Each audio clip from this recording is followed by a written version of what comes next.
thought we might try to set a Nebraska record and see how many free throws we'd let Palmer shoot tonight. Give Nebraska a lot of credit. That's a veteran basketball team who jumped on us early. It was uphill from the get-go, and we never really got anything established for long periods of time at either end.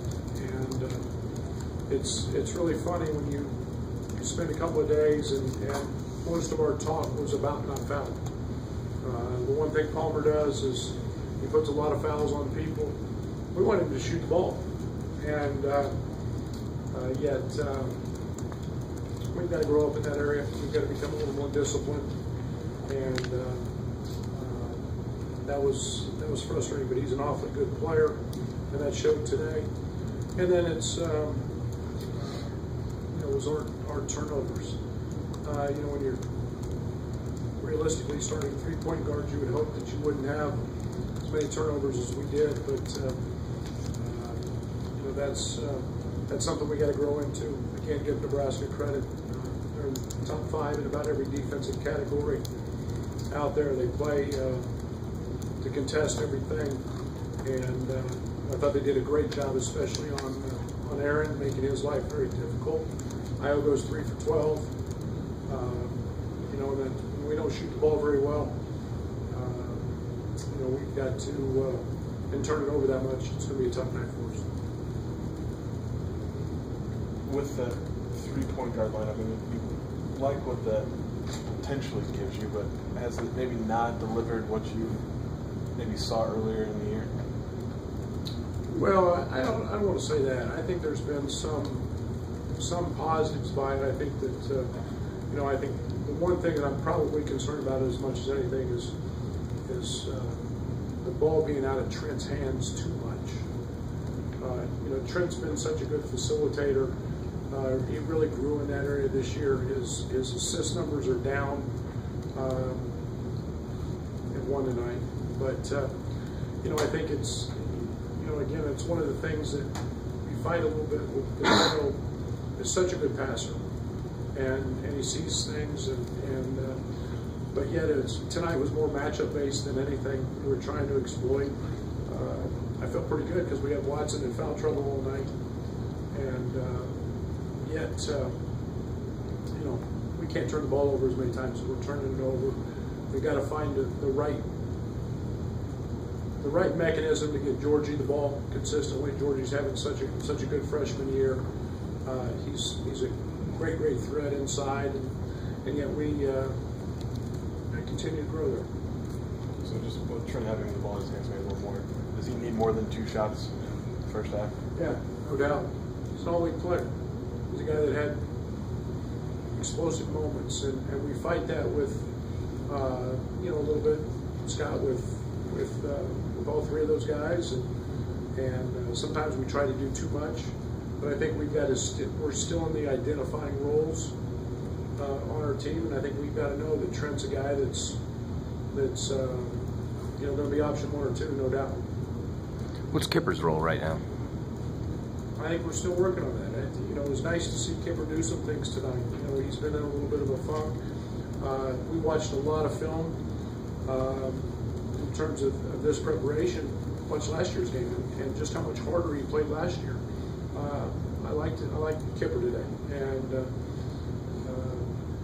so I think he's got to be a big piece of what we do because of his size and his ability to shoot, and he can be an elite rebounder when he wants to be. Stat sheet says the only Illini that finished in the plus-minus column was Tyler Underwood. Talk about what he gives you that you can't get from scholarship players in those minutes. IQ, knows the system backward and forward. He's been around a lot of winning.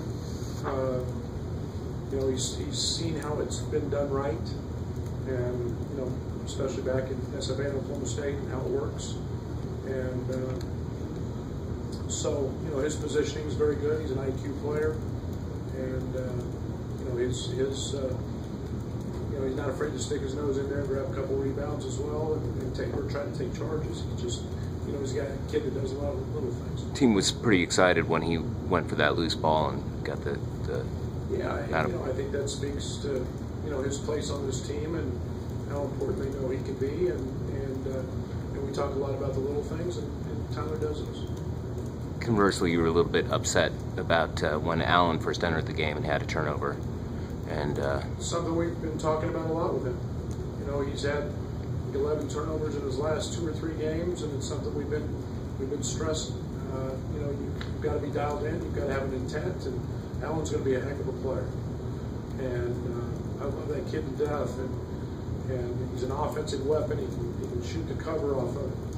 But you can't turn it over. You know, you can't shoot it if you don't have it. I mean, after the Notre Dame game, you were pleased after the game because how the team competed and then came in on their off days this week. Did you expect more or better today after the lead off?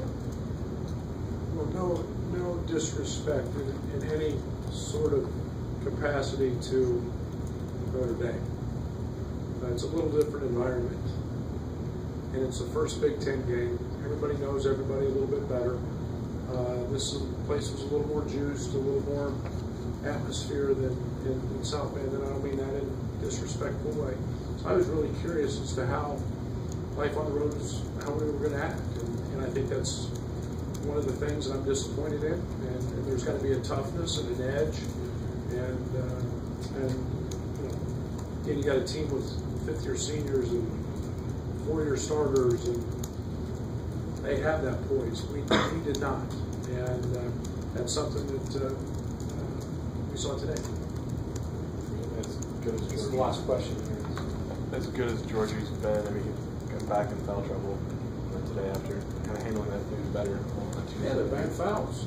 He committed 2 fouls on offensive rebounds, just going over the top and slapping at the ball, and then he commits 1 at half court, and we, you know, those are where he's got to understand is you can't get frustrated, you can't get emotional, he's got to stay dialed in because we need him on the court. And Georgie's one of the better interior guys in this league, and he can really score the basketball. We need him on the court. There's no doubt. Yeah. Thank you.